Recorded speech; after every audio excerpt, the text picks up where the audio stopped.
कुमार विठोबार कुमार विठोबार कुमार विठोबार कुमार विठोबार कुमार विठोबार कुमार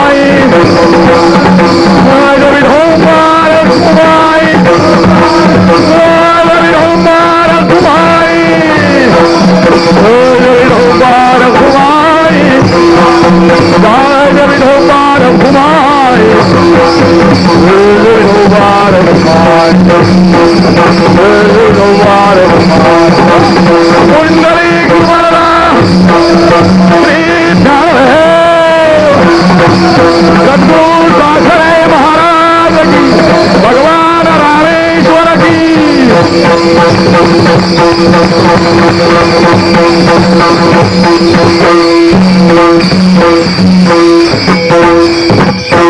आता जो निजपदाला गेला त्याला मी माझं आठवेल का दुसरं शरण तेथे आपुले नाठले का तेथे आपुले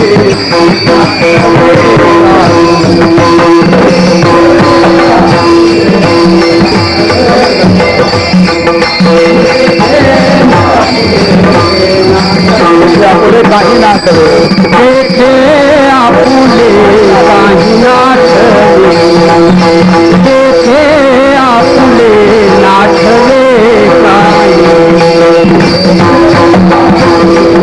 काही नाठले तेथे आपुले काही नाठले आप अपना न पड़े खाइए आप अपना न पड़े खाइए तेथे आपुले काही नाठले तेथे आपुले काही नाठले अपना न पड़े खाइए अपना न पड़े खाइए तेथे आपुले काही नाठले तेथे आपुले काही नाठले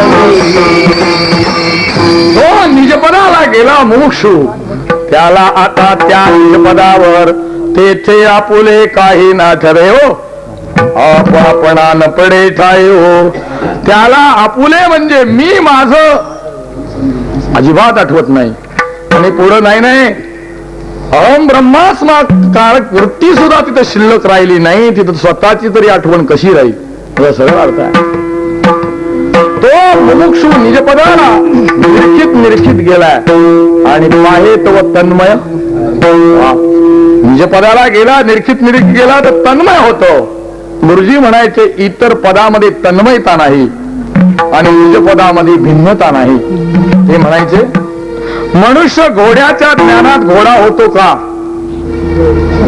घोडं बघायला गेला घोडाच झाला होत नाही भिन्न आहे म्हणून मनुष्य पत्नीच्या ज्ञानात पत्नी होतो का पत्नी बघायला गेला तिला बघितलं पत्नीच होऊन आला मनुष्य देवाच्या ज्ञानात भिन्न राहतो का देव पहायासी गेलो वा तो देवची होणी ठेलो देवाला पाहायला गेलो देवरूप झालो पत्नीला पाहायला गेलो भिन्न राहिलो घोड्याला पाहायला गेलो भिन्न राहिलो मग भिन्न राहावं का भिन्न व्हावं देवाला पाहावं का पत्नीला पाहावं लवकर बोला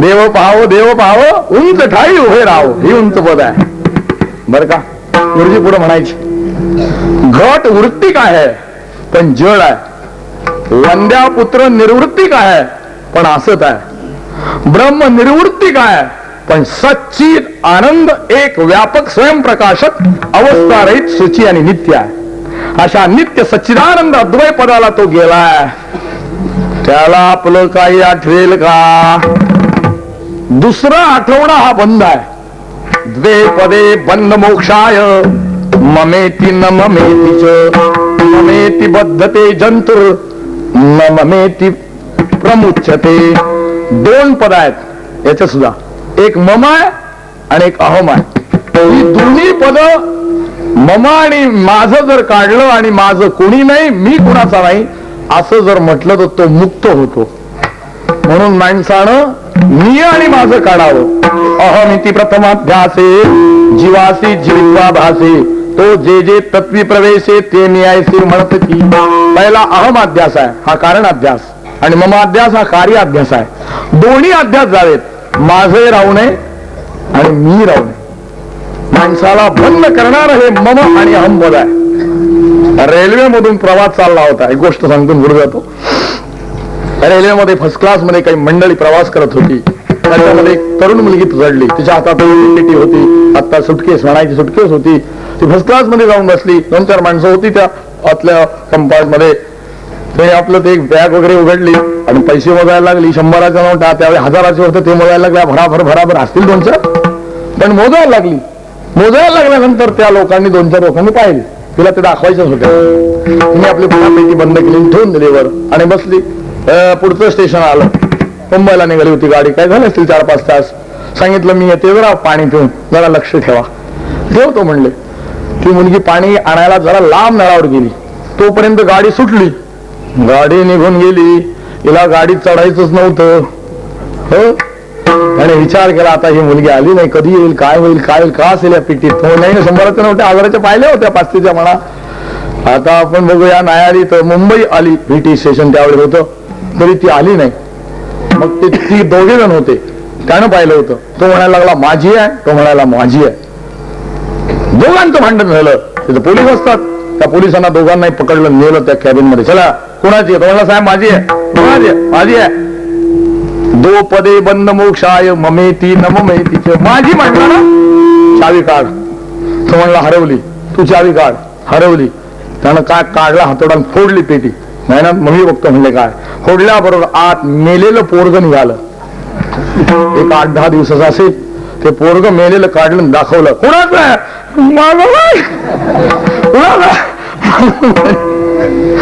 घे फटका का मार. कोणाचं आहे? माझं म्हणला ना. याचं होतं का?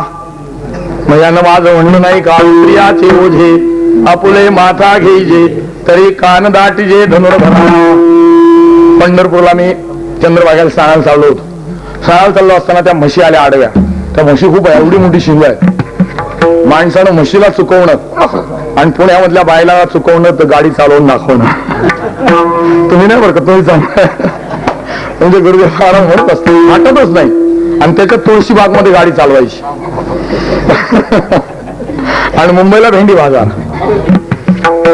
मला त्या म्हशी आल्या. म्हशीच्या नादी माणसांना लागू नये, मी आपला बाजूला घालो. तेवढ्यात एक म्हशी आले, तिने शेण टाकलं. एक म्हातारी शेण उचलायला तयार होती, तिने शेण तेवढ्यात दुसऱ्या म्हशीने शेण टाकलं. तिने एक दगड ठेवला त्याच्यावर आणि पुढचं शेण घ्यायला गेली. त्याच्या मागे एक म्हातारी होती, ती उचलायला लागली. ते म्हणले हात नको लावो. काय झालं? कोणाचं शेण आहे? ती म्हणली माझं शेण आहे. बरोबर कुठं बाबा अभ्यास गेलाय. तुम्ही मला सांगा, हे तिचं शेण आहे का म्हशीचं आहे? हे झालं बाह्य. या देहाते म्हणे मी, या देहाला मी म्हणतो हा देह तुझा आहे का? देह कोणाचा आहे? देह हे काळाचे धन तुझ्याचे. देह हे काळाचे धन तुझ्याचे. देह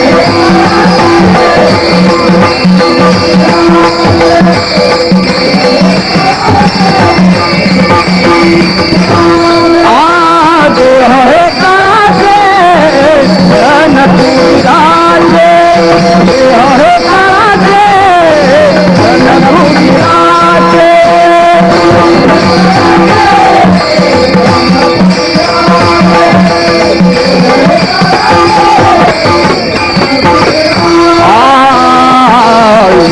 मनुष्याचे काय आहे? मनुष्याचे काय आहे? मनुष्याचे काय आहे? मनुष्याचे काय आहे? बाह्यभाग सांगितला, अंतर्भाग सांगतो की हा देह तरी आपला आहे का? देह हे काळाचे म्हणा ना. हे देह कोणाचा आहे? आणि धन हे आपल्या जे बँकेमध्ये पैसे असतील ते आपले आहेत का कुबेराचे? म्हणजे बँकेतले पैसे आपले. काय झालं, हळूच घाबरता का? बँकेतले पैसे आपले देत का माझ्या नावावर करून? नको, हे बांधणार आहे बरं. देह आपला नाही, धन आपलं नाही, जमीन आपली नाही, काही आपलं नाही. शेवटी विचारू, पत्नी तरी आपली आहे का? बोलत नाही, ते घाबरतात. त्यांना माहित आहे नाही म्हणलं तर आपली हे झाल्याशिवाय. पण शेवटी ती सुद्धा आपली नाही आणि तो पती सुद्धा आपला नाही. म्हणाल हे नाही ते नाही, ते आपले काही ना आठवे. मग काहीच आठवत नाही का? पूर्वी जे भजन करत आलाय ते आठवत. कारण माणसाला ज्ञान नाही का ज्ञानाचा विषय योग्य नाही? ज्ञान आहे पण ज्ञानाचा विषय योग्य नाहीये.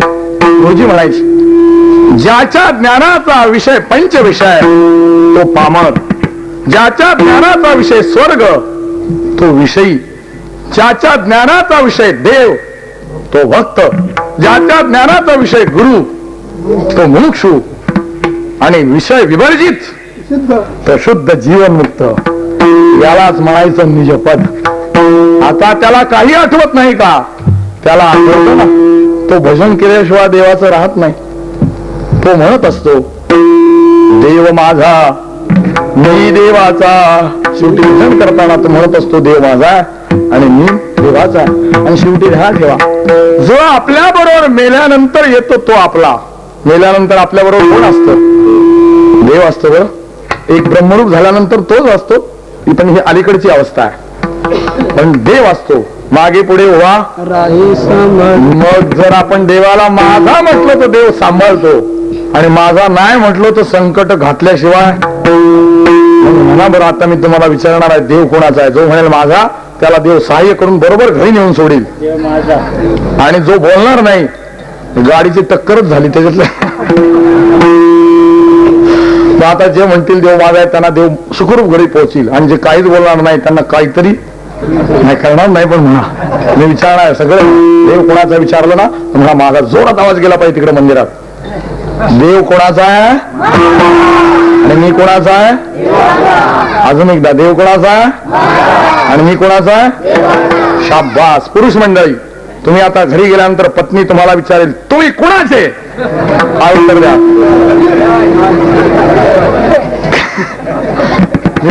कीर्तनात बऱ्याच विचारले पण मला ते विचारले. रामेश्वरला आलोय, काय सांगाल कोणाचा आहे? देवाचा. आणि ती म्हणली जा देवाकडे चहा प्यायला तर घाबरू नका, देवाकडे येऊ. आपल्यालाच नका जाऊ, आपल्याला प्यायचं नाही. आता महिला मंडळी, तुम्हाला जर विचारलं त्यानं तू कुणाची आहेस तर काय उत्तर द्याल? शाबास. तुम्हाला आता 33% जागा मिळाल्या. पुढच्या निवडणुकीत 50% मिळणार आहे आणि त्याच्या पुढच्या 80%. आणि यांना पुरुष मुक्ती आंदोलन करावं लागणार. आमचे गुरुदेव महाराज नाही सांगतात. आता जर देव माझा मी देवाचा झाल्यानंतर दुसरं काही आठवेल का? विषय तो त्यांचा झाला नारायण. इतर नावडे जनधन तेथे आपुले काही ना ठवी. काही आठवत नाही. पुढे आप आपणा न पडे ठायो. आप आपणा न पडे ठायो. मी दिया आहे हा बंद आहे, भेद आहे. पण मी ब्रह्म आहे हा सुद्धा बंद आहे. अहम ब्रह्मास्मी सात्विकतेतला बोध आहे, पण हा सुद्धा बंद आहे. अहम ब्रह्मास्मी हा अभिमान. शुद्ध ब्रह्मे नव्हे जाण. अहमपणे तेही कठीण तेही लक्षण अवधारी. तुका म्हणे अहम ब्रह्म. तुका म्हणे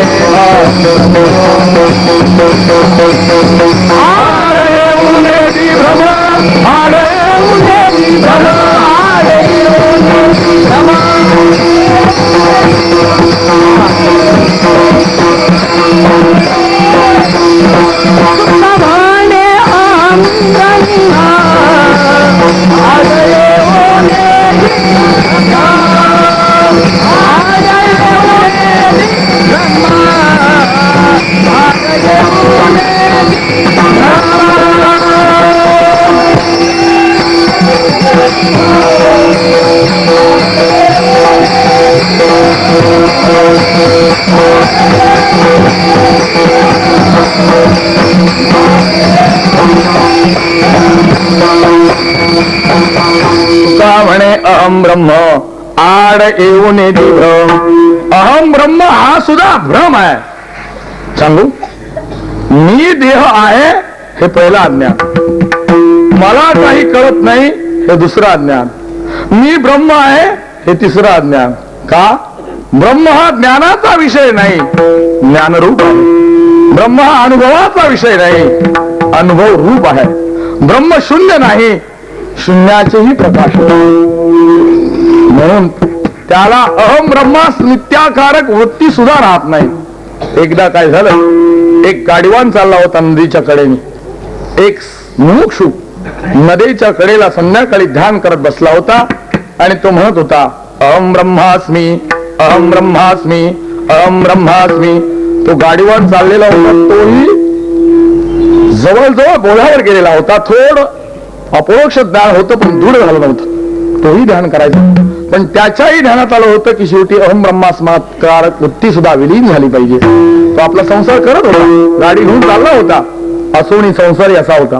त्याने विचार केला, हे अहम ब्रह्मास्मी म्हणतं हे कुठेतरी बंधाला कारण होणार आहे. म्हणून त्यानं गाडी उभी केली. तो त्याच्या बाजूला जाऊन बसला आणि त्यानं सुरू केलं, अहम गाडीवान, अहम गाडीवान, अहम गाडीवान. मी गाडीवान आहे, गाडीवान आहे. हा म्हणतोय अहम ब्रह्मास्मी. त्यानं बाजूला पाहिलं तर गाडी उभी आहे आणि हा ओरडतोय, अहम गाडीवान, अहम गाडीवान. तो म्हणला, हे गाडीवाना, कशाला बोंबलतो? तू गाडीवान आहेच. तो म्हणला, तू कशाला बोंबलतो? तू ब्रह्म आहेच. म्हणायची जरुरी नाही, ते ज्ञान सुद्धा विलयाला गेलं पाहिजे. जाणीव शाणीव ओझे सांडून आदुरी, आपण मस्ती कर वर्त तसे संसारी. हा पुढे आहे म्हणा, मी माझे विसरले असा एक अभंग आहे. सहज मी अंधळा निजमिनकार पंथे, वृत्ती हे निवृत्ती झाली. मी माझे हरपले हे पाहिजे, मी माझे हरपले ठाई घेतीच्या पुढे अदृश्यतेची झाले काही दृश्य जे होते. सुखे मी शून्य सारवणी तिथे अशा निजबोधावर तो गेलाय. तिथं त्याला मी माझं आठवणार नाही, अहम ब्रह्मास नित्याकारक सुद्धा वृत्ती राहणार नाही.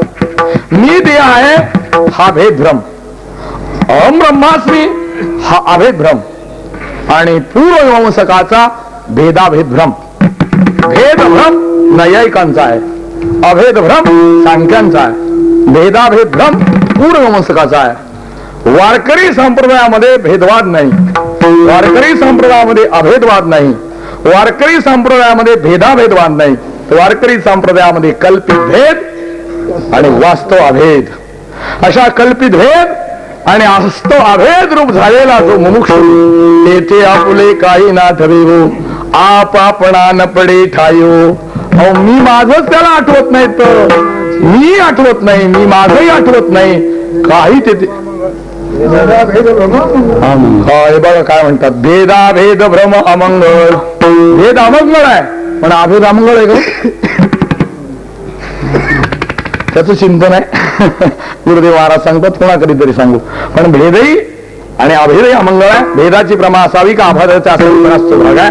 पण दोन्ही नसावा, भेदही नसावा, अभेदही नसावा, भेद अभेद विवर्जित अशी जी अवस्था, तेथे आपुले काही ना ठरेवो, अपणा न पडे ठाईवो. म्हणजे पंचकोश विवर्जित, तीन देह विवर्जित, स्वगत भेद, सजातीय भेद, विजातीय भेद विवर्जित आणि चार वाण्या परापशंती वैखरी, मध्यमा वैखरी वगैरे, परापशंती, मध्यमा आणि वैखरी, ह्या चारही वाण्या विवर्जित अशा पदाला तो गेलाय. कसं काही आठवेल का हो मुमुक्षू बाबा? तुम्हाला कोणी ह्या निजपदाला नेऊन सोडलं? श्री गुरु प्रसाद ज्ञान बोधा, श्री गुरु प्रसाद ज्ञान बोधा, श्री गुरु प्रसाद ज्ञान बोधा, प्रसाद ज्ञान बोधा, श्री गुरु प्रसाद ज्ञान बोधा, श्री गुरु प्रसाद ज्ञान बोधा, प्रसाद ज्ञान बोधा.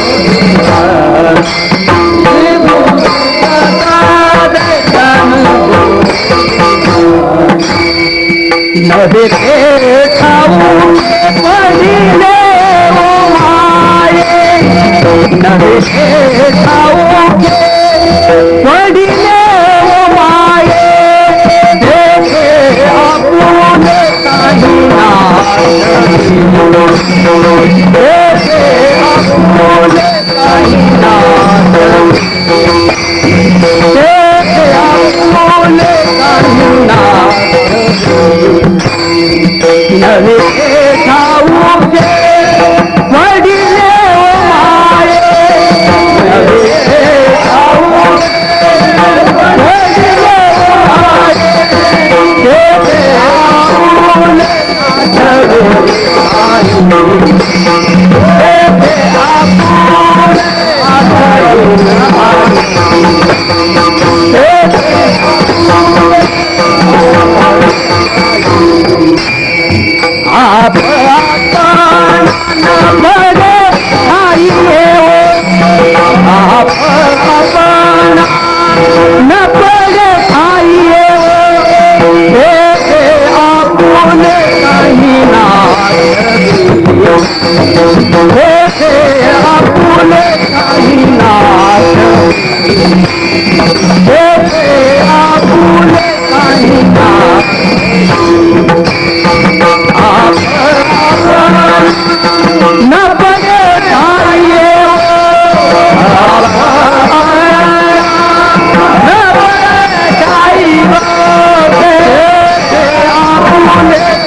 श्री गुरु प्रसादे ज्ञानबोधू झाला हो नव्हे ते ठाऊ केवळे मुमुक्षू सांगतोय मला माझ्या श्री गुरु प्रसाद प्रसाद कुणाचा कुणावर प्रसाद व्हावा याचं शास्त्र आहे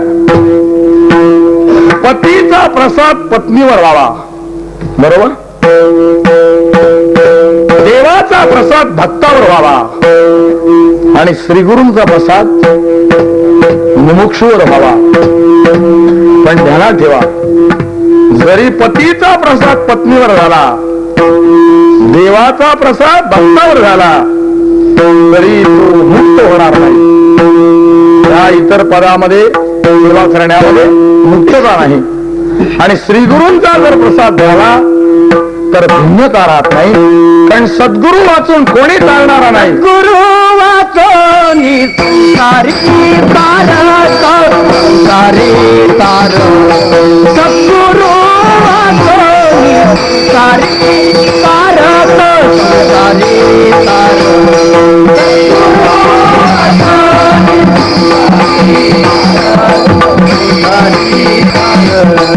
सद्गुरु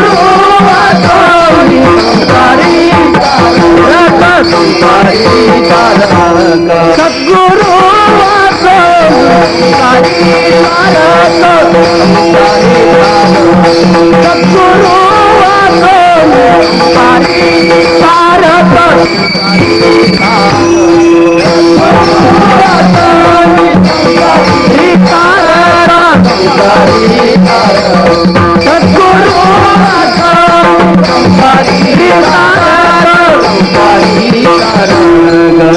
नशेची संत आणकोणी नशेची संत आणकोणी इंद्रचंद्र देव समाधी करोणी इंद्रचंद्र देव समाधी करोणी नशेची संत आणकोणी नशेची संत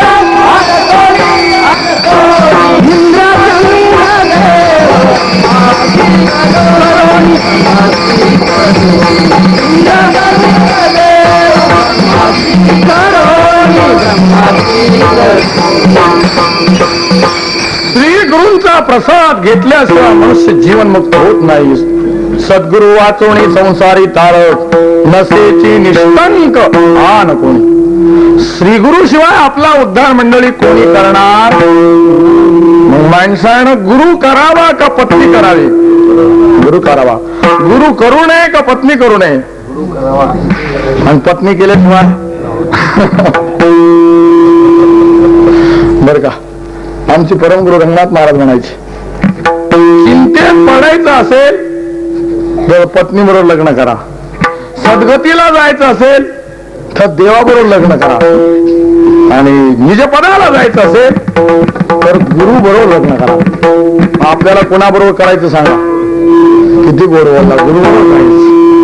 मग गुरु बरोबर लग्न करावं. आता पुढे बोलू. पत्नी बरोबर आपलं लग्न झालं तर सर्वस्व तिला अर्पण करतो. गावची जमीन तिच्या नावावर, मुंबईची किंवा शहरातली खोली तिच्या नावावर, दागिने सगळे तिच्या अंगावर, आणि याच्यावर काहीच नाही. ही सजलेली वज्र टीप, घोरमाळ, चप्पल हारच ना, चप्पल हार, लाकीट सगळं काही. पूर्वी एक दागिना होता, 12 पुतळ्या 1 पान. तुम्हाला आठवती की नाही बघा? इकडून 6 पुतळ्या, इकडून 6 पुतळ्यामध्ये 1 पान असायचं. एका आधी मला विचारलं, ही काय भानगड आहे?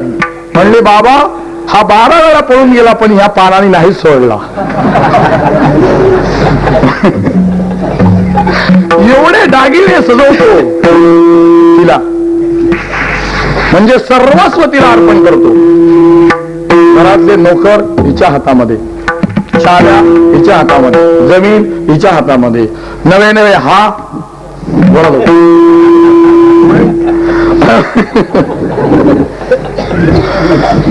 तिचा होतो सर्वस्व तिला अर्पण करतो. गुरुचा होतो, गुरुला सर्वस्व अर्पण करतो का? प्रत्यक्ष करत नाही. करायला पाहिजे. गुरुजींनी जर सांगितलं ना, बाबा ह्या हुंडीमध्ये 101 रुपये टाक, 1 रुपये टाकला. तिने सांगितलं, आता मला पातळ घ्यायचं, मधुराला जायचं ना, मीनाक्षी 8वा जोड माझी आठवण होईल. ज्या जोड्या आहेत त्या बघा, त्या मधुराला म्हणतील की आम्हाला पातळ घ्यायचे, 500 रुपये. म्हणजे गुरुचं ऐकलं का हिचं ऐकलं? मग आता गुरुंचं ऐकावं का हिचं ऐकावं? मग गुरुची आरती करावी की हिची करावी? गुरुंची आरती करावी. आपण गुरुची करतो का हिची करतो? जय देव जय देव जय माझ्या बायको, तुझे जे सांगतील ते खुशाल ऐको.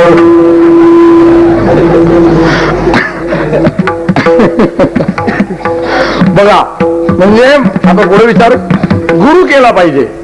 माणूस गुरु करतो, गुरुजी म्हणायची का पत्नी करतो? पत्नी करतो, असं उत्तर आहे. पुढे गुरुजी विचारायचे, गुरु न केला तर चालेल का पत्नी न केली तर चालेल? एकच आवाज आला.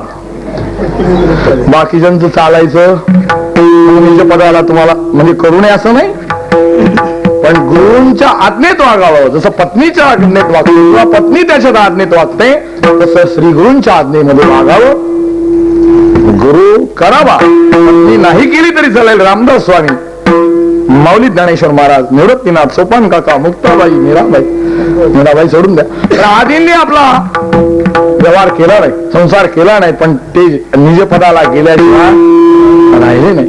म्हणून गुरु करावा. पुढे नुसता गुरु करू नये, त्याचा प्रसाद मिळवावा.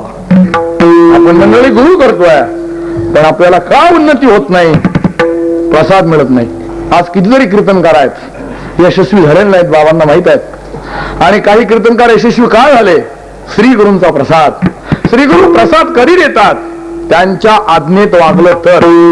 तद्विधी प्रणिपातेन, चालू आहे आपला उपदेशंती ते ज्ञानम ज्ञानिन तत्वदर्शना, ते तत्वदर्शना ज्ञानी हा उपदेशंती, पण तद्विधी प्रणिपाते, ते सांगतील त्याप्रमाणे ऐकलं तरच आपलं जीवन सफल होईल, नाही तर सफल होणार. पुढे सांगू, मंडन मिश्राला गुरु करावा लागला, नामदेव रायांना गुरु करावा लागला, शंकराचार्यांना गुरु करावा लागला, राम प्रभूंना गुरु करावा लागला, श्रीकृष्ण परमात्म्याला गुरु करावा लागला, चांग देवाला गुरु करावा लागला. म्हणजे गुरुजी म्हणायचे कर्मठाला गुरु करावा लागतो, उपासकाला गुरु करावा लागतो, योग्यांनाही गुरु करावा लागतो, तर संसारिकाला गुरु करावा लागणार नाही का? That is the most important question in man's life. Swami Vivekananda, जीवनातला पहिला प्रश्न आहे. म्हणून माणसानं काय करावं? गुरु करावा. आता तो रामेश्वरला आलेच, बिन गुरुच जाऊ, आणि जर गेला तर तुम्हाला गुरु म्हणतील. गुरुला गुरु नसतो, बरोबर आहे. म्हणून त्यांचा प्रसाद मिळवा. श्री गुरु प्रसाद हे काय होईल? श्री गुरु, गुरु वेगळा आणि श्री गुरु वेगळा. श्री गुरु कोणाला म्हणावं? ऐका. गुशब्दास्त्वंधकारोस्ती ऋषब्दास्तन निरोधः अंधकार विरोधित्वात गुरुरित्याभिधीयते. गु म्हणजे अज्ञान रूपी अंधकार, रु म्हणजे ज्ञानरूपी प्रकाश, जो आपल्या शिष्याच्या हृदयातला अर्थात बुद्धीतला अज्ञान रूपी अंधकार काढतो आणि त्याची बुद्धी तद्रूप करतो, त्याला म्हणायचं गुरु. आणि इतर नुसते पैसे देणार. जा तुम्ही आता तिरुपती बालाजीला, गुरुजी म्हणायचे बालाजीचे वारकरी श्रीमंत होतात आणि विठोबाचे वारकरी मोक्षाला जातात. माणसानं तिरुपतीचे बालाजीचे वारकरी व्हावं का देवा विठोबाचे व्हावे? विठोबाचे होण्याकरता पहिला श्री गुरूंना शरण जावं लागेल. नामदेवरायाला गुरुकडे पाठवलंय, बोलत होते देवाबरोबर, पण सगुण साक्षात्कार्याला सुद्धा गुरुकडे जावं लागलं, तर आपल्याला जावंच लागणार. श्री गुरु प्रसाद आहे, त्याला श्री गुरु त्यांचा प्रसाद घ्यावा. श्री गुरु प्रसाद ज्ञानबोधू ह्याला उपदेश करतील, ज्ञानरूप तद्रूप ही वृत्ती होईल. पुढे सांगू. विषयोपही चैतन्यानंदामुळे विषयावर अंतकरण उपही चैतन्याने तो प्रकाशित होतो. निरवच्छिन्न चैतन्य ज्ञानाने होतो. काय? निरवच्छिन्न चैतन्य ज्ञान पाहिजे. निरवच्छिन्न चैतन्य ज्ञान करून देणारे तद्रूप करणारे श्री गुरु आहेत. आणि ते काय करतात? नव्हे ते ठाऊके पडले वाय. जे मला माहित नव्हतं ते त्यांनी मला माहित करून दिलं. आता इथं माहित का नाही? आपल्याला कपुष्प माहित आहे का? आकाशाचं फुल कोणाला माहित आहे? वंद्यापुत्र तुम्ही पाहिला? कशाचं सिंह पाहिलं? कसं हे माहित नव्हते माहित करून दिलं की काय? असा असत्कार्यवाद येईल, तो येऊ नये म्हणून पुढे मी चिंतन सांगतो. एकदा त्याच माऊलीचं भजन करा, पुढे चिंतन सांगणार आहे, तर आपली सेवा संपेल. ज्ञानेश्वर माऊली राज माऊली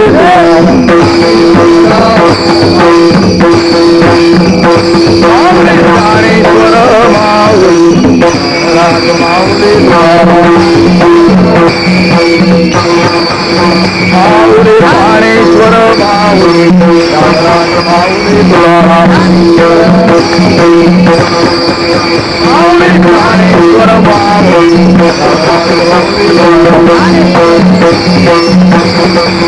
कुंडलेश्वर श्री दळदेव माऊली ज्ञानेश्वर महाराज सद्गुरु साखरे महाराज भगवान रामेश्वर प्रभू की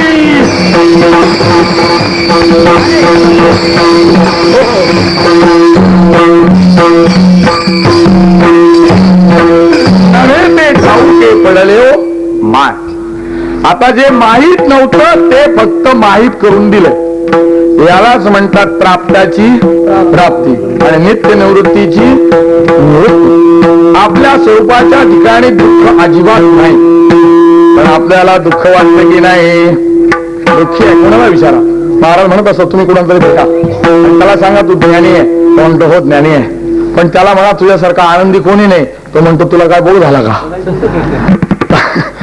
आपण आनंद रूप आहे, पण आपल्याला माहिती नाही.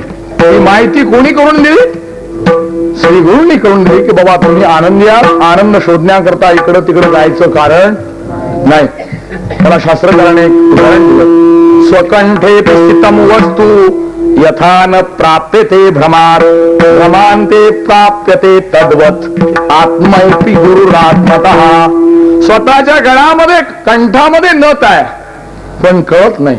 ती कळून घ्यायची असते. गुरुदेव आमचे महाराज सांगत असतात, एक बाई सकाळी चुलीला पोचारा करायची. आता चुली गेल्या, पण पूर्वी चुली असायची. हा आता गॅस आला. कुठं कुठं गॅस आला?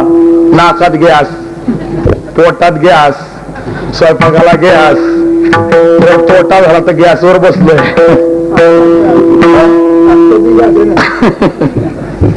तर पूर्वी चुली असायच्या. तिने आपलं पोटावर घेण्याकरता सुरुवात केली, पण पतीने नोंद घेतली होती, मुंबईवर आणली होती. पडेल की काय काय होईल की म्हणून घरामध्ये ठेवली. वय झालं होतं थोडस, त्यामुळे आठवण राहिली नाही. मागणे काय करावं? सगळं झाल्यानंतर बाई ग म्हणली माझी नथ कुठे गेली? सापडे ना रडायला लागले बिचारी. ते सगळं स्वयंपाक राहिला, पती गेला होता गावामध्ये.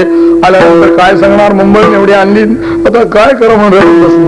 एवढा त्याला एक भिकारी म्हणला, ओम भवती भिक्षाम देही. बाई भिक्षा वाळा, ये मेल्या जा म्हणली पुढं. तो म्हणला काय झालं आई, काय झालं.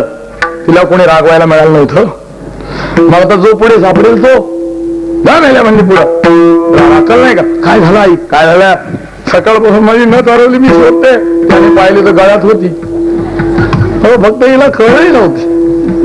म्हणला आई साहेब रागू नको, काय करू, एवढे पैसे खर्च केले, काय करेल मला नवरा. आई साहेब नथ मी तुम्हाला सापडून दिली तर 1000 रुपये देईल. 10,000 रुपयाची ते नथ आहे, त्याच्यात काय काय आणलं त्यांनी, मोती काय, हिरा काय. 10,000 रुपये हो दे मला सापडून, तुला 1000 रुपये देतो. देते बघा आई साहेब, हो देते. तुमच्या घरात आरसा आहे का, हो म्हणजे मोठा आरसा आहे. आणा बरं. असा मोठा तिच्या उंची एवढा आरसा आणला, लावा म्हणला भिंतीला ठेवला.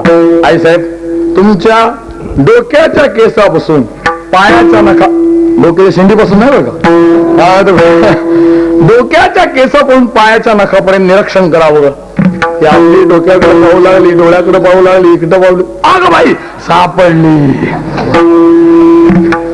आमचे गुरुजी म्हणायचे सापडायला हरवली होती का, गळ्यातच होती. पण आता काय म्हणली, सापडली. हो भ्रम आहे. तसा तुम्हाला देव तुमच्या जवळ नाही का तुम्हाला माहित नाही. आता सगळ्यांना सांगितलं की देव तुम्हीच आहात. Every man is the god but playing a fool. Swami Vivekananda. देवची बरे, देवची बरे तुका म्हणे. आपल्याला फक्त श्री गुरु सांगतात बाबा तू देव आहे, कशा करता हिंडतो विषयासक्ती त्याच्यात करतो. मग काय झालं मजा, अगं बाई सापडले म्हणल्यानंतर तिला न सापडला एवढा आनंद झाला. तो भिकारी म्हणला आई साहेब 1000 रुपये. मेल्या कसले रे 1000 रुपये कसले. अहो मी तुम्हाला दाखवली. दाखव तू, पण आरसा कुणाचा म्हणजे माझा, हे शरीर कुणाचं माझं, हा गळा कुणाचा माझा, ती सरी होती तिच्या गळात, सरी कुणाची माझी, नथ अडकवली ती कुणाची आहे माझी, आणि पाहिलं कुणी, नमस्कार तुम्हीच पाहिलं. मग कसले 1000 रुपये तुम्ही पाहिलं तुमचं सगळं, पण दाखवली कोणी, हा तुम्ही दाखवली म्हणजे देते. जसं श्री गुरु प्रसाद ज्ञानबोध झाला. आपल्या जवळ सुख नाही का आपल्याला ज्ञान नाही, सुख आहे पण त्याचं ज्ञान आहे. तुझे आहे तरी तू जागा चुकलाय. आपण घरोघर त्या पत्नीला वाटतं पतीपासून सुख होईल आणि पतीला वाटतं तिच्यापासून सुख होईल. तुम्ही मला सांगा, बरेच आता इथं ग्रहस्थी आहेत, वाटलं की नाही लग्नाच्या अगोदर, विचारतोच आता, लग्नाच्या अगोदर वाटलं की नाही आपलं लग्न झालं म्हणजे आपले 204 झाले म्हणजे आपलं कल्याण, असं वाटलं की नाही. वाटलं. फिरायला लागले दोघे, गेले कुठं हँगिंग गार्डनला गेले, कुठे गेले, सगळं काही. किती दिवस बरे गेले, एक मुलगा होईपर्यंत. पण गंमत अशी असते, पहिल्या वर्षी पत्नी बोलते, पती ऐकतो. दुसऱ्या वर्षी पती बोलतो, पत्नी ऐकते. आणि तिसऱ्या वर्षी दोघे भांडतात, शेजारी ऐकतात. जर सुख असतं तर हे भांडण झालं असतं का. आता मुंबईला होतो त्यावेळी एका कार्यक्रमाला गेलो. या म्हातारीने माझ्याजवळ येऊन त्या म्हाताऱ्याबद्दल बरेच सांगितलं. हा मूर्ख आहे, हा अमका आहे, तमका आहे, खूप बोलली त्या म्हाताऱ्या. तो म्हातारा मौनम गुह्यास्मी सर्वान, नो टॉकिंग एट ऑल, बोललाच नाही. ती म्हातारी गेल्यानंतर मी विचारलं, बाबा एवढी तुम्हाला बोलली, तुम्ही काहीच कसे बोलले नाही हो. म्हणलं जाऊ द्या, ती बोलताना बोलते पण तिच्या मनात काय कशी विषयासक्ती आहे बघा. आणि मला दुसरं सांगू, आता बोललो तरी कुठे जायचंय, जागाच नाही, जेवायला मिळतंय, ऐकून घ्यायला काय हरकत आहे. त्या म्हाताऱ्याला थोड्या वेळाने विचारलं, तुम्ही एवढं का बोलले म्हाताऱ्याला. म्हणजे बाबा त्याने तरुणपणात खूप शिव्या दिल्यात, आता हा म्हातारा झालाय, आता मी, माझा मुलगा आणि सुनबाई एका बाजूला आहे आणि जे एकटंच पडले. खरंय का असं होतं म्हातारपणी. विसरू नका बरं, आपल्याला एकटं पाडतात. त्यावेळी निघाले कुठं, तुकाराम आता कशाला बंद निघाला. मग संसारामध्ये तिला वाटतं याच्यापासून सुख होईल आणि याला वाटतं याच्यापासून सुख होईल. सुख नाही का यांना ज्ञान नाही. प्रत्येकाच्या जवळ सुख आहे, त्याची प्रक्रिया खूप गोड आहे. आता आपल्याला वेळ नाही, प्रक्रिया केव्हा तरी सांगेल. पण आपल्या आज जी बुद्धी आहे ती बुद्धी ज्यावेळी स्थिर होईल, स्थिर झालेल्या बुद्धीमध्ये आत्म्याचं प्रतिबिंब पडतं आणि ज्यावेळी तुम्ही स्थिर बुद्धी कराल त्यावेळी आनंदी व्हाल. एखादा विषय तुमच्या हातात येतो, एखादा मुलगा तुमचा 10 वर्षांनी भेटतो, त्यावेळी भेटल्यावर किती आनंद होतो. मुलाने आनंद दिला का आत्म्याने दिला? अरे वा, बुद्धी होते स्थिर आणि स्थिर मनामध्ये बुद्धीमध्ये आत्म्याचं पडतं प्रतिबिंब आणि त्यावेळी जो आनंद असतो तो आत्म्याचाच असतो, मुलाचा नसतो. मुलगा जर संध्याकाळची घेऊन आला तर आनंद होतो का? आता अंतकरण चंचल झालं, आत्म्याचं प्रतिबिंब पडत नाही, आनंद होत नाही. मग आपल्याला आत्म्यापासून सुख मिळतं का विषयापासून? वा, पत्नीपासून सुख मिळतं का आत्म्यापासून? पत्नीपासून सुख मिळतं का आत्म्यापासून? म्हणजे पत्नीपासून सुख मिळत आणि पत्नीपासूनही मिळत आणि देवापासून मिळाल्याशिवाय. मग आता देवाच्या मागे जायचं का घरी जायचं?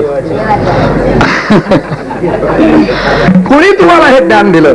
श्री गुरु प्रसादे ज्ञान बोधू झाला नव्हे ते ठाऊकी पडले उमार. हे इकडं चाललं तेव्हा मी घेतलं, हरकत नाही. मला चिठ्ठी आली, जरा कालचे 2 दिवस कमी झाले, जरा वाढवा. जास्त वेळ मी घेत नाही, तुम्हाला त्रास नको. पण शेवटी एक गोष्ट सांगतो आणि सेवा संपवतो. काय? ज्याच्यावर श्रीगुरूंचा प्रसाद होतो त्याला कधी काही कमी पडत नाही. श्रीगुरूंचा प्रसाद व्हावा. श्रीगुरूंचा प्रसाद झाला की काय होत आहे, काय झालं की सेवा संपवतो. कल्याण नावाचा एक शिष्य होता. कोणाचा? रामदास स्वामींचा. एकदा काय झालं, रामदास स्वामींना वाटलं की आपण आपल्यासारख्या तीर्थयात्रा कराव्या. आपल्या मनात आलं की नाही, गुरुदेवांची आशीर्वाद आहे, प्रेरणा आहे. रामदास स्वामींना वाटलं एकदा काशीला जावं. त्याने सांगितलं चला काशीला मला यायचे. सगळे शिष्य म्हणले मी येणार, मी येणार, मी येणार. सगळे पळत निघाले. अरे सगळे येणार पण इथं कोण राहणार? म्हणले तो कल्याण आहे ना, त्याला ठेवा. बरोबर बोलवा त्याला. कल्याण, अरे मी काशीला विद्यार्थी असं जाणार आहे, आपण आज्ञा कराल तसं मी वागेल. तो खरा गुरूंचा प्रसाद घेणारा होता बरं. आपण आज्ञा कराल तसा वागेल. तू इथं राहायचा? हो राहतो. आणि राहिल्यानंतर रोज रामप्रभूचे स्नान संध्या सगळं त्यांना करायचं. हो. रांगोळ्या? हो. आणि भिक्षा मागायची? हो. आणि त्यांना नैवेद्य दाखवल्याशिवाय तू जेवायचं नाही. आज्ञा गुरुदेव. सगळ्या विद्यार्थ्यांना आनंद वाटला. चला निघाले. श्रीराम प्रभू श्रीराम जय राम करत करत काशीला हे पोहोचले. काय गेले असते, हळूहळू चालू लागलेत. हा उठला दुसऱ्या दिवशी कल्याण आणि उठल्यानंतर विचार केला गुरुदेवांची आज्ञा. झटकन उठला, स्नान संध्या स्वतः केली, झाडून घेतलं, सगळं काय केलं. रामप्रभूला स्नान घातलं, गंध लावला, कपडे घातले, भिक्षा मागायला गेला, भिक्षा आणली, काहीतरी कालवण भाजी काय पोळी केली आणि देवाला नैवेद्य दाखवला. आणि देवाला नैवेद्य दाखवला आणि पडदा ओढला आणि 5 मिनिटांनी बघायला गेला, ताट तसंच. काय रामप्रभू, माझ्या गुरुदेवांचा हातचा तुम्ही नैवेद्य खाता आणि माझ्यावर रागवलं होय? अजून अर्धा तास वाट पाहिजे आणि जर नाही खाल्ला तर हा कल्याण जिवंत राहणार नाही. आता देव नैवेद्य खातो का वाज घेतो? तुम्ही पहिलं नैवेद्य दाखवता का? थोडी दावा झाले बरं. नसलं दाखवत जा बरं. निदान ऑफिसमध्ये असलो तर पाणी तरी फिरवा. ऑफिसमध्ये पाणी फिरवतात फिरवायच्या डब्याच्या बाजूला. ते आमचे इन्स्पेक्टर साहेब विचारले, साहेब पाणी कशाला फिरवलं? त्या बोंबाला काय सांगायचं? म्हणलं आपल्या ऑफिसमध्ये मुंग्या झाल्यात, नो ऍडमिशन विदाउट परमिशन, आत यायचं नाही. तेवढ्याची बूट का काढून बसले? अरे बाबा बूट काढून जेवावं. म्हणला बूट घालून जेवलं तर काय होते? मला म्हणला तुम्ही जगाच्या मागे आहात, पाणी काय फिरवता, बूट काय काढता, राम राम काय म्हणता. म्हणलं तुला जगाच्या पुढे गेलेले म्हणेल कधी? ज्या दिवशी तू बूट हातात घेशील आणि त्या बुटात वडापाव घालून खाशील त्या दिवशी सुधारला. वारकरी मंडळी आपला नाही, आपण सोडून शर्ट काढून बसावं, पाणी फिरवावं, वैश्वानर एक मंत्र म्हणावा, देवाला अर्पण होतो बरोबर. आणि घरी असेल तर नैवेद्य दाखवत जा. दाखवाल ना मातांनो, यांनी नाही ऐकलं ना, तुमच्या ताब्यात आहे तो. त्याला सांगा ए भोप्या, नाही ए पतिराजा, नैवेद्य दाखवल्याशिवाय तुम्हाला जेवण मिळणार? काय हिंमत आहे त्याची जेवायची? बरोबर बोललो मी? तुमच्याकडून बोलले हा म्हणा. हा दाखवत जा. नैवेद्य दाखवला देव खात नाही म्हणजे काय? गेला हा कल्याण आणि धरली शेंडी. म्हणला आता जीवच देतो, असे वरकेन आता आपटणार. त्याच्यात रामप्रभूंनी वरच्यावर धरलं. कल्याणा काय करतो? जेवा गपचूप. जेवतो की नाही? जेवतो आपण मरू नको. एवढा सेवाधारी होता तो. या सीतामाता या खाली, लक्ष्मण बाबा या, हनुमान या. हनुमान सगळे जेवायला बसले. जेवायला बसल्यानंतर रोज जेवण करायचे. 4-5 दिवस झाले त्यानं विचार केला मीच झाडून घ्यायचं, मीच रंगोळ्या काढायच्या, मीच स्नान घालायचं, मीच कपडे घालायचे, मीच सगळं काय आणायचं सीधा आणि मी जेवण करून यांना घालायचं. आईत खाऊ आईत खाऊन लांडग्याच आईत खाता काय. दुसऱ्या 5व्या दिवशी उठलाच नाही, जे झोपून राहिला. लक्ष्मणा अरे 8 वाजलेत का उठला नाही कल्याण, बघ ना खरा बघतो होता तो. लक्ष्मणच ते गेले. कोणाला सांगतो तेही तसंच होते.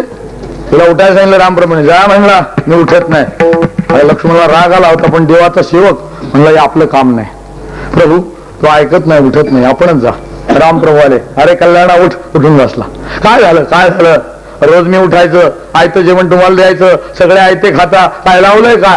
मग मी काय करू, मागे पुढे उभा राहायचं, रक्ताच माग मी सर्व काय करू सांग. तेव्हा तुम्ही काय करू नका. मग लक्ष्मणाने भिक्षा मागायची, कारण झाडून वगैरे सगळं काय घ्यायचं. बर सीतामातेने जेवण तयार करायचं. बर मी फक्त तुम्हाला नैवेद्य दाखवणार. मी केलं ना चरमल बरं म्हणले आज्ञा, मी काय काम करू, तू काही करायचं नाही. हनुमंताने सगळा पहाणा करायचा, पण पाहुणे आलेली बघायची. ठीक आहे बाबा, पण उठला काही नाही. स्नान संध्या केली, आपलं वाचन करून बसला. आता लक्ष्मण गेला आज्ञेप्रमाणे, भिक्षा मागून आणली 4 घरं. सीता मातेनं जेवण केलं. आता सीता माता जेवण करणारी आहे, आपली माता नाहीये ती. भाकरी करपलेली. हे कायला विचारलं, भाकरी का करपली. म्हणजे काय हो जास्त माणसं. राम प्रभू लक्ष्मण हे भरत शत्रुघ्न सगळं जेवायला बसायचे, सीता माता वाढायची, सगळं काही जेवण आनंदात. 1 दिवस 4-5 दिवस गेल्यानंतर काय झालं, तोपर्यंत 8-9 दिवसात पोहोचले होते, 10 दिवसात. एक जी कढी होती ती कढी खूप सुंदर झाली. कढीचा फुरका कल्याणाने मारल्यानंतर रडायला लागला. प्रभू म्हणले का जेवत नाही बाबा, जेव ना. मला कढी खूप चांगली झाली, सीतामातेने केली. मग खा ना. सीतामाते म्हणले अजून करते, मला रद्दी सिद्धियात घेऊ का. नको म्हणला, खा. माझ्या रामदास स्वामींना ही कढी खूप आवडते. आता मग त्यांना दिल्याशिवाय मी जेवणार नाही. अरे ते काशीला आणि त्यांना कसं नेणार. हनुमंतराय इथं बसलेले आहेत. हनुमान मनात म्हणले आता हा मला कामाला लावणार.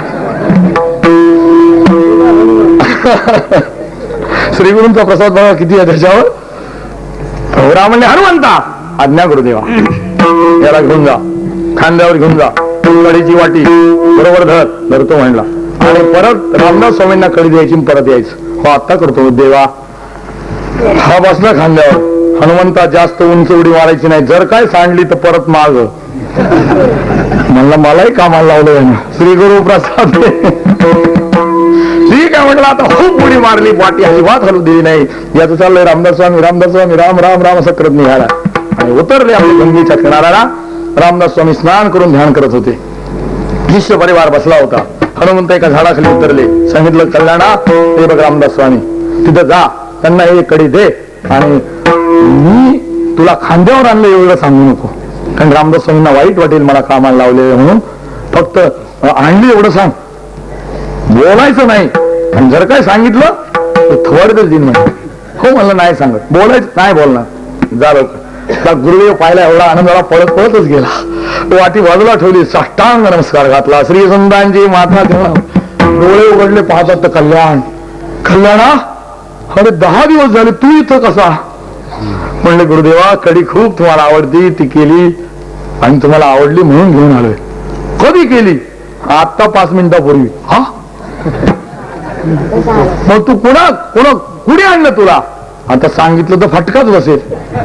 तोही हुशार होता, फक्त बोलायचं नाही ना. मग कोणीने दाखवायला का हरकत आहे तो बघा. रामदास स्वामी पाहतात हनुमंत राय भजन चाललंय, श्रीराम जय राम जय. म्हणजे तू त्यांच्या खांद्यावर बसून आला का. हो. अरे अरे अरे कामाला लावलं तू. हो मग करा गुरुदेवा. झटकन रामदास स्वामी आपला आराध्य दैवत आले म्हणून धावत गेले. हनुमंताला नमस्कार केला. हनुमंत आपण. रामदास स्वामी माझं बरं आहे, यानं राम प्रभू सीता माता लक्ष्मणाला कामाला लावलंय. रोज रिक्षा लक्ष्मण मागतोय, सीता माता जेवण करतोय, भरत शत्रुघ्न झाडून घेत आहेत, मी पहारा करतोय, तुम्हाला सगळ्यांना कामाला लावले. हो लवकर यात्रा संपवा आणि परवा काला करून आमची. हनुमंत राय ते सगळा प्रकार सगळं पाहून परत रामदास स्वामी लवकर आलेत. गोष्ट एवढ्या सांगतो, श्री गुरूंचा प्रसाद काय करत नाही. श्री गुरु प्रसादे ज्ञानबोध झाला नव्हे ते ठाऊके पडले माळ तेथे आपुले काही ना ठरे हो. आपलं काही आठवायचं नसेल, जन्म मरणातीत व्हायचं असेल तर एकच काम करा, आता त्या देवाचं नाव घ्या. देवाचं नाव घेतलं की ईश्वर कृपा करतो. ईश्वराने कृपा केली, गुरुदेव भेटतात आणि गुरुदेव भेटले महावाक्याचा उपदेश होतो. म्हणून इंग्लिश मध्ये एक म्हण, 2 graces is the most important graces in man's life. First God grace, second saint grace. जप